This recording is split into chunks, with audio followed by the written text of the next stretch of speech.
Assalamualaikum warahmatullahi wabarakatuh. Apa kabar teman-teman semuanya? Bertemu lagi bersama saya Niken Agustina, serta Latsar calon pegawai negeri sipil Kota Pangkal Pinang tahun 2022.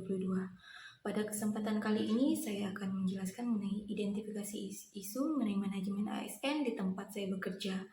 Manajemen ASN itu sendiri adalah pengelolaan ASN untuk menghasilkan ASN profesional, memiliki nilai dasar, etika profesi, bebas dari praktik korupsi, kolusi, dan nepotisme. Berdasarkan hasil pengamatan saya mendapatkan beberapa isu yang akan saya identifikasi. Yang pertama yaitu belum optimalnya pencegahan infeksi nosokomial melalui edukasi dan penerapan hand hygiene di ruang rawat inap. Masalah yang dihadapi yaitu edukasi cuci tangan pada keluarga pasien masih rendah. Dampaknya dapat meningkatkan risiko terjadinya infeksi pada pasien maupun pengunjung pasien selama pasien berada di ruang rawat inap. Pihak yang terdampak yaitu rumah sakit, ASN, masyarakat. Isu yang kedua yaitu masih adanya pegawai yang tidak disiplin terhadap jam kerja. Masalahnya masih banyak pegawai yang hilang saat jam kerja padahal belum waktunya istirahat.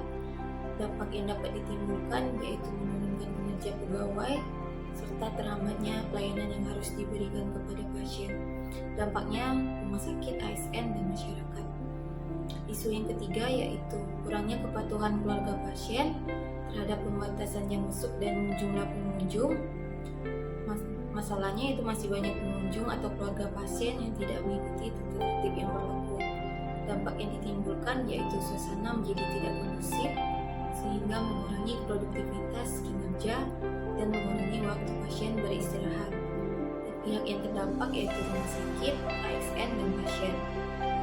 Isu yang keempat yaitu kurangnya kepatuhan keluarga pasien dalam penggunaan masker. Masalah yang dihadapi yaitu banyaknya dijumpai keluarga pasien yang jarang menggunakan masker.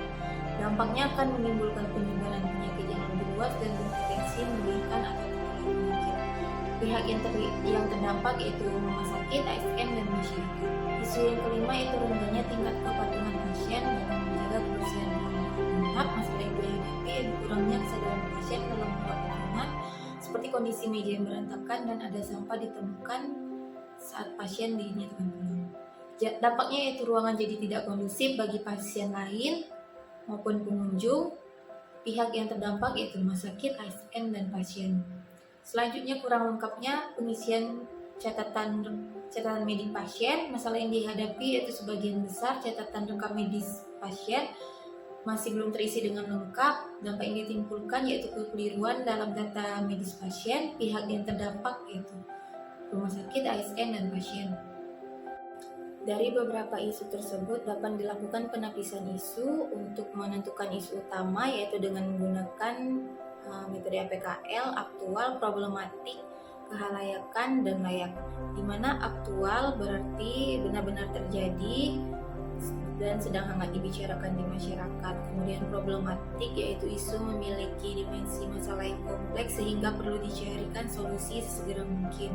Kemudian kehalayakan isu menyangkut hajat hidup orang banyak, dan layak berarti masuk akal, realistik, relevan untuk dimunculkan inisiatif pemecahan masalahnya. Berdasarkan analisis isu APKL tersebut, maka didapatkan 3 isu yang memiliki total nilai tertinggi. Yang pertama, belum optimalnya pencegahan infeksi nosokomial melalui edukasi dan penerapan hand hygiene di ruang rawat inap dengan nilai 17. Kemudian yang kedua yaitu kurangnya kepatuhan keluarga pasien terhadap penggunaan masker dengan total nilai 16, dan masih adanya pegawai yang tidak disiplin terhadap jam kerja dengan total nilai 16. Untuk menentukan isu prioritas dari ketiga isu tersebut, maka dilakukan teknik tapisan USG yaitu agensi, seriousness, dan grow, di mana metode ini menentukan urutan prioritas masalah mana yang akan diselesaikan dengan memberi skor 1-5. Agensi itu sendiri seberapa mendesak isu tersebut harus dibahas dikaitkan dengan waktu yang tersedia. Kemudian seriousness, seberapa serius isu tersebut perlu dibahas dikaitkan dengan akibat yang ditimbulkan. Dan grow yaitu seberapa besar kemungkinan memburuknya isu tersebut jika tidak ditangani sebagaimana mestinya.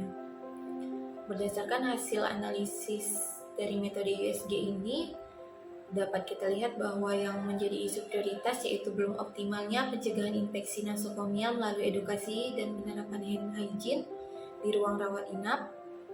Untuk menganalisis penyebab dari isu tersebut, maka digunakan analisis Fishbone sehingga dapatkan penyebab, yaitu pertama kurangnya pengetahuan ibu, kemudian kurangnya media sosialisasi, kurangnya edukasi penerapan hand hygiene, dan kurangnya dukungan dari orang terdekat. Kemudian untuk gagasan pemecah isu yang dapat dilakukan, yang pertama yaitu melakukan sosialisasi kepada teman sejawat mengenai pentingnya edukasi hand hygiene, kemudian membuat bahan untuk sosialisasi berupa leaflet, serta melakukan penyuluhan singkat atau edukasi kepada keluarga pasien dengan peragaan dan mengaplikasikan dan mengkaitkan Kovalubra.